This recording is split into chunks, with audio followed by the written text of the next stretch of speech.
All right, here is the review for the yellow part of the test, the yellow review. So the first part, you have to circle the ones that are a function. So there's the vertical line test, and then there's looking to see if your x's are different.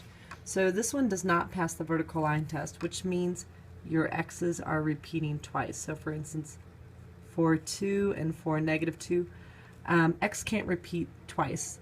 Each x can only have one output, and this x of 4 has two outputs, one for 2 and one for -2. So this is not a function.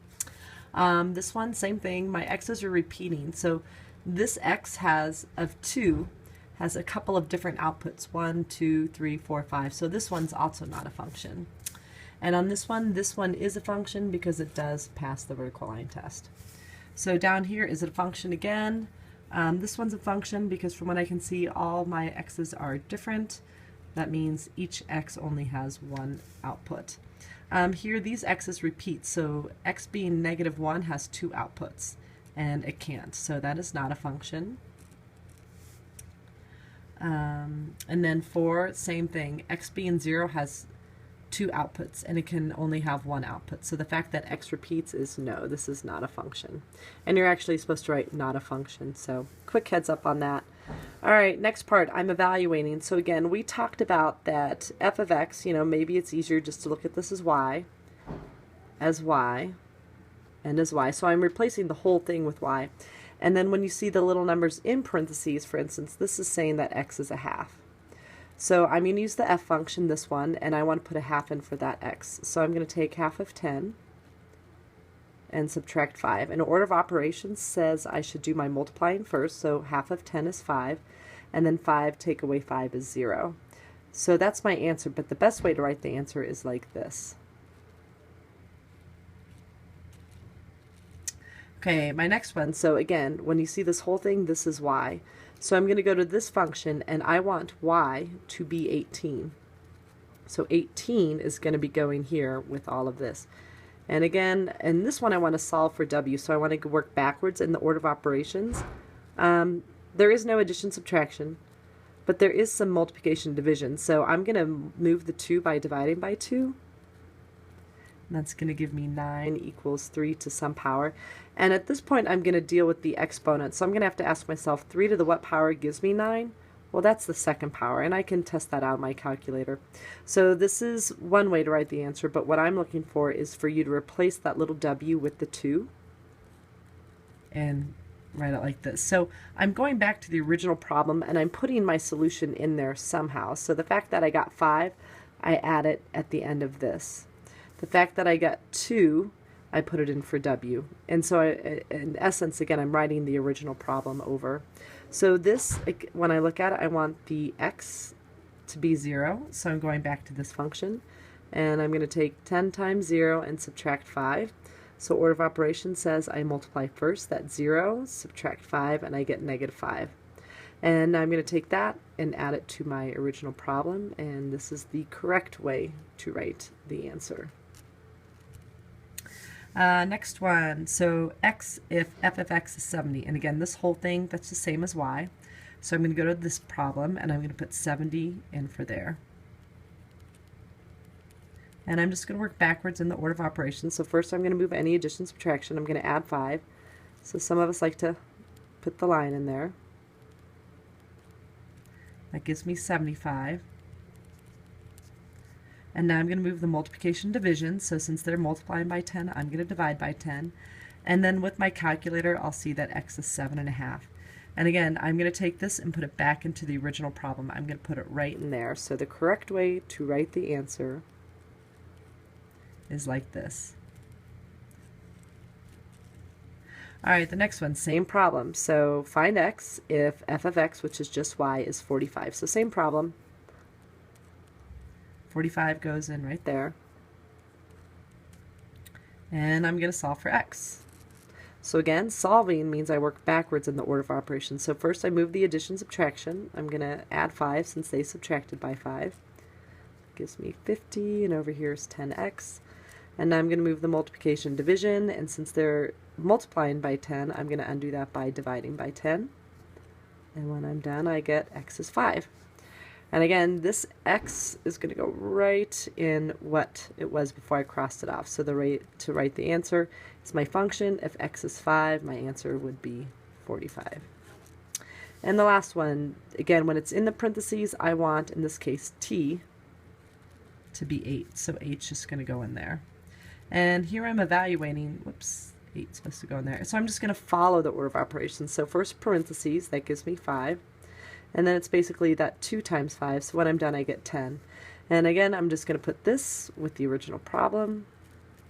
So my function g, if t is 8, I get 10 as my answer. All right, let's go to the next page. So just one problem, just the way it prints out. So let's talk about this. An arrow squid has a beak used for eating. Given the length b in millimeters of an arrow squid's lower beak, you can approximate the squid's mass in gram using this function. So they give me the equation.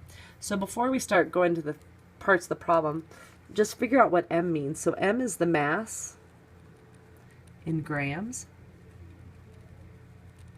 and b is the length of the beak in millimeters. So the beak, so now I'm going to go to the first problem. The beak of an arrow squid washes ashore on a beach where it's found and is measured by a biologist. The lower beak has a length of 5 milliliters. So my L, or I'm sorry, not my L, B for beak is 5. So I want to approximate the mass. So again, this whole thing, this is your mass. And I'm going to put my B right in there. So I'm just going to take 236, B's coming out, 5's going in. And then I'm going to follow the order of operations. So with my calculator, following the order of operations, I'm going to do the multiplying first. So this is 236 times 5. And I get this. And then I'm going to subtract the 513. And when I'm done, I get 667. So the way to write the answer is my mass when the length of the beak is 5, my answer is 667. What does it mean? It means the mass is 667 grams when the beak, I'm going to run out of room. I'm going to put over here, when the beak is 5 millimeters. Millimeters, and I said milliliters earlier. Okay.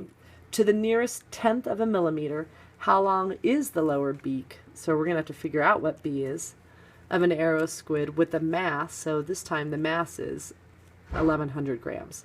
So this is going to go in for here. All right, so I got cut off there. So 1,100 is going to go in here, and now I'm going to put the rest in here. Oops, a little blurry. And now I'm going to solve. I'm going to solve for B, so I work backwards in the order of operations. So again, a lot of people like the line. The first thing I'm going to do is move my addition subtraction. So I'm going to add 513.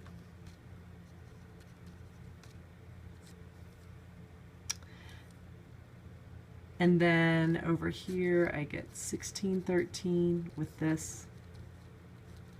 And now to get B by itself, I'm going to move the multiplication and division. So I divide by 236. And when I do this on the calculator, I'm going to get a long decimal, but it says to the nearest 10, so I'm going to round it to 6.8. So that's my answer. What's the correct way to write the answer? The mass, 6.8 equals 1,100. But what does it mean when the beak is 6.8 millimeters, the mass is 1,100 grams. And it's important that you understand what those numbers mean in a word problem. All right, next one. Okay, so 12. So this represents the fall of a diver off the diving board. So if you look at the graph, this is the height in millimeters. So this is where he's standing, and it's always a good idea too. He's standing on the board.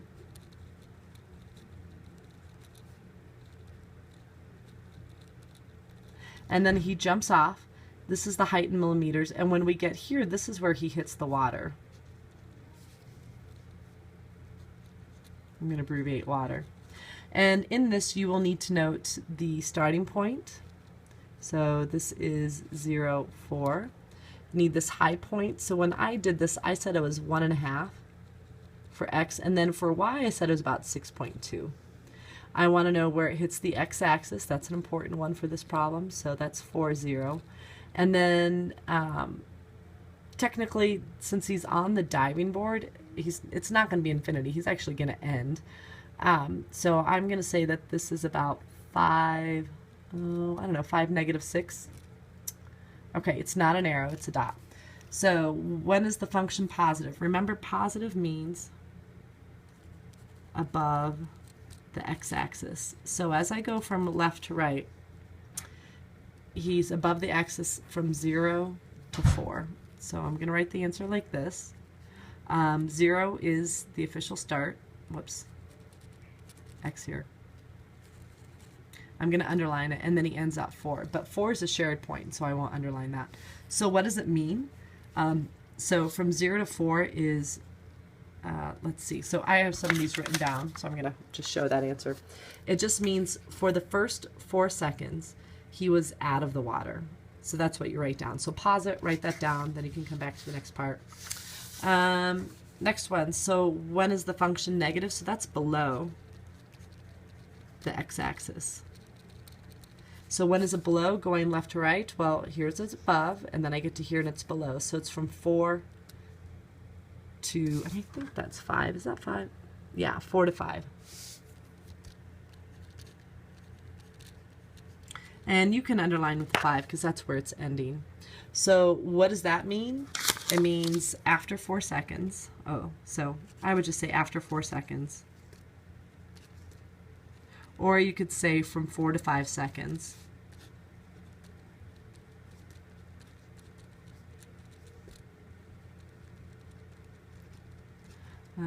He was in the water.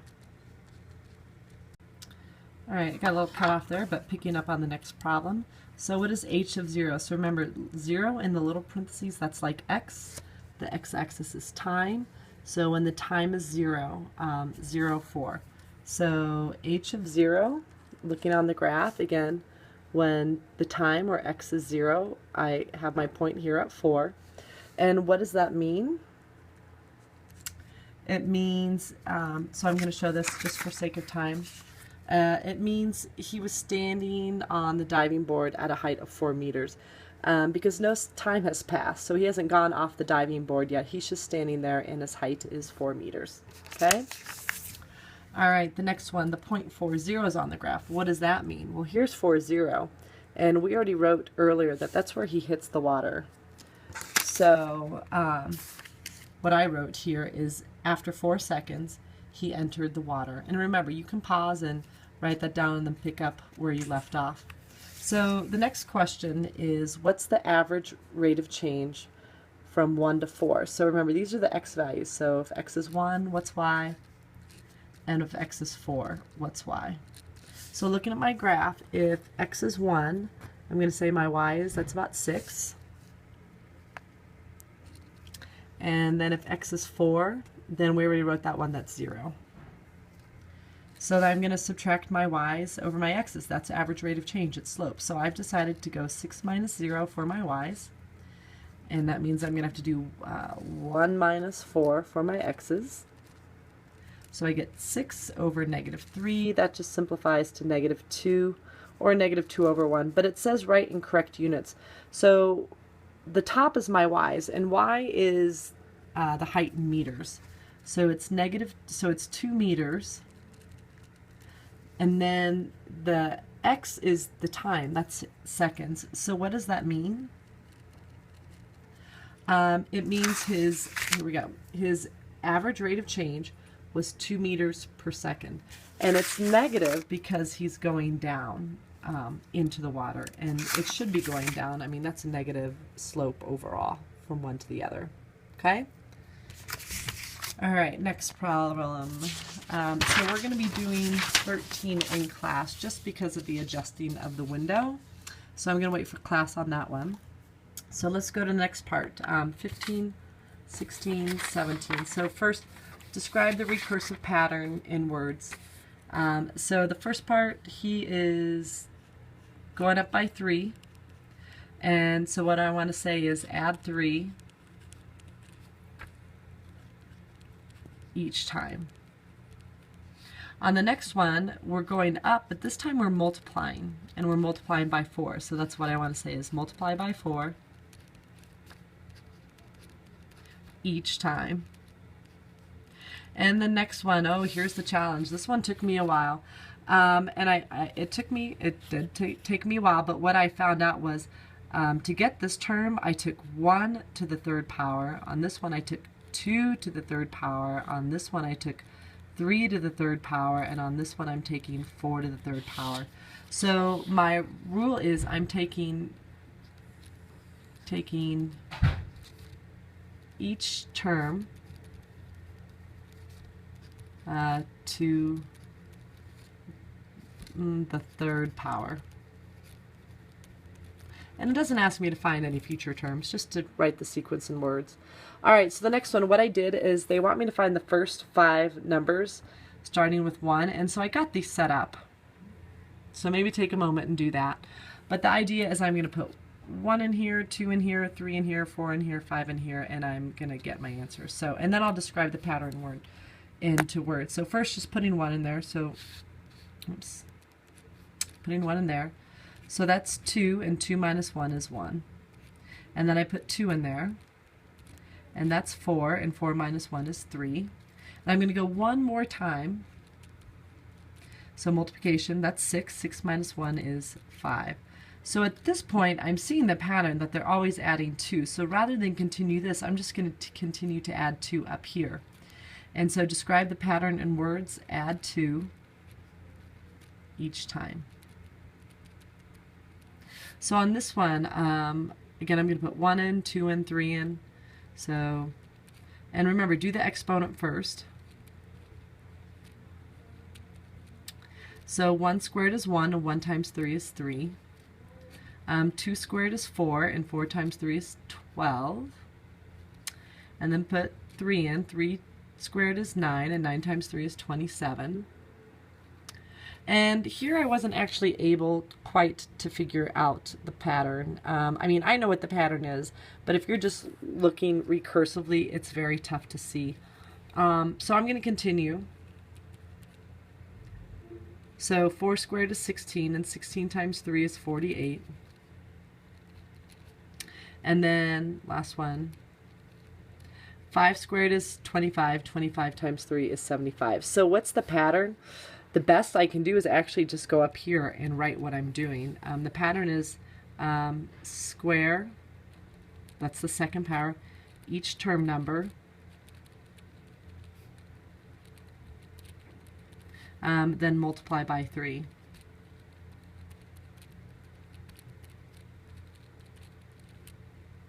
So that's the best I can do because I didn't notice, at least I didn't, and if you see it, let me know what the pattern is from here to here to here because they're not adding or multiplying by a consistent amount. So, alright, next one. So give the first 5 terms. So again, I'm going to put 1, 2, and 3 in there.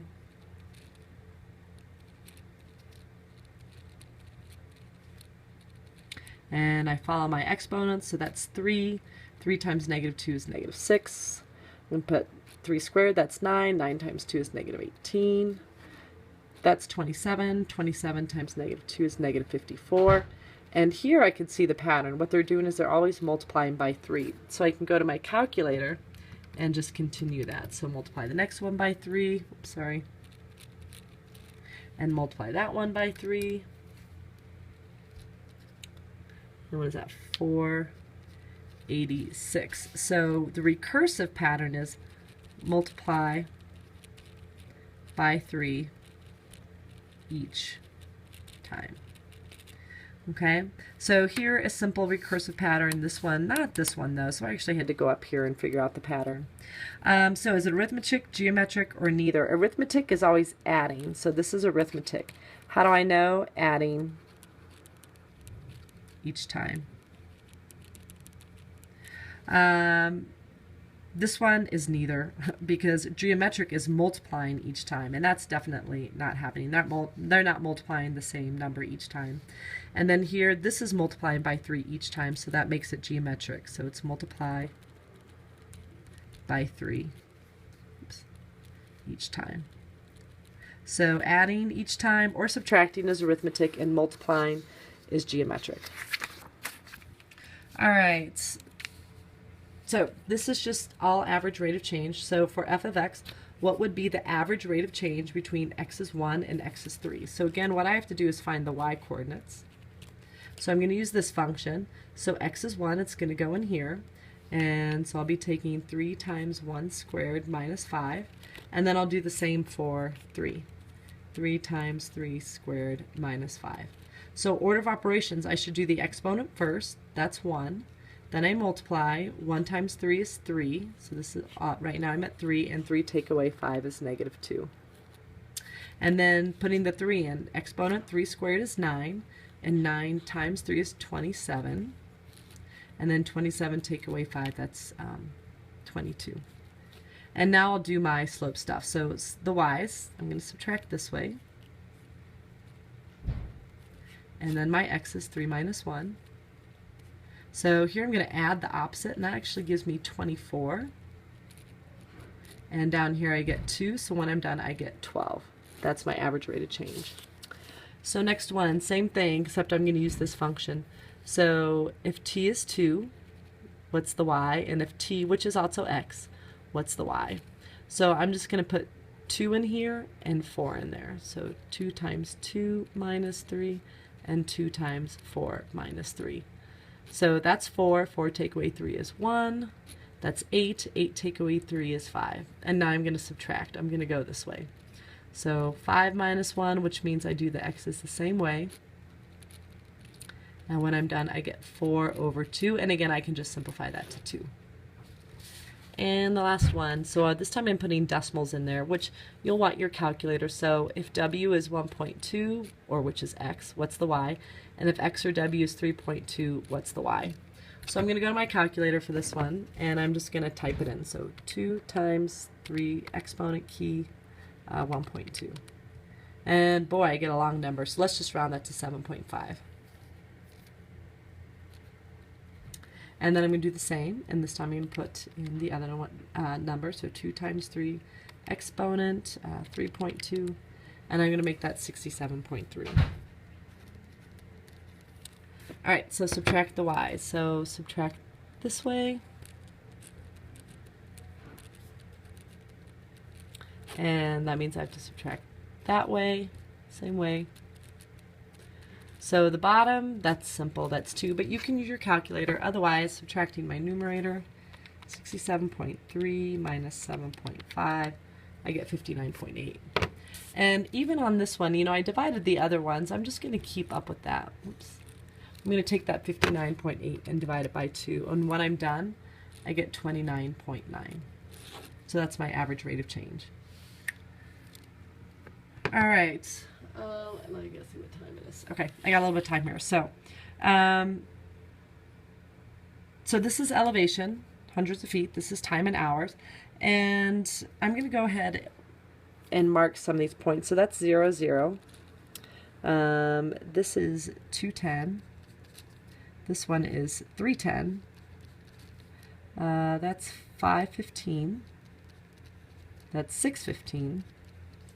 This one is 8-1, and then I'm at 10-0. So beginning and any turning points, flat edges, I'm marking. So what's the highest elevation reached? So this is elevation. This is in thousands of feet. So the highest is the y's. So I'm looking at 15, and I'm just going to add all those zeros at the end. So 15 is really 15,000 feet. How fast were they ascending between 0 and 2? Well, that's a rate of change, like what we did up there. So if x is 0, what's y? And if x is 2, what's y? So if x is 0, y is 0, and if x is 2, y is 10. So I'm going to subtract my y's, and then my x's the same way. And when I'm done, I get 10 over 2, which is just 5. And again, or 5 over 1. I want to explain what this means. So this means 5, but this is in thousands, so it's 5,000 feet per 1 hour. Okay, so that's how fast they're ascending, 5,000 feet every hour. What's the average rate of ascent on the interval from 0 to 5? Same problem. If x is 0, what's y? If x is 5, what's y? So we already said 0, 0, 0, and then 5 is 515. So subtract my y's, 15 minus 0. Subtract the x's, 5 minus 0, same way. I get 15 over 5, which is 3. Or again, it's 3 hours. Or sorry, I messed that up. It's 3 over 1, which this is in thousands, so it's 3,000 over 1. So it's 3,000 feet for every 1 hour. Over what interval were they climbing the fastest? Well, the fastest is actually going to be the steepest. So this is steeper than this, and this is climbing and this is coming down. So they're climbing the fastest from the interval of 0 to 2. I'm going to keep doing that. Sorry. And when were they resting? Well, here the elevation doesn't change. So they're resting from 2 to 3 hours. So,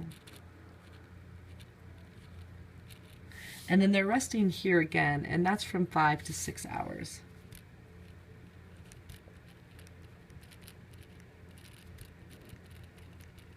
And what was their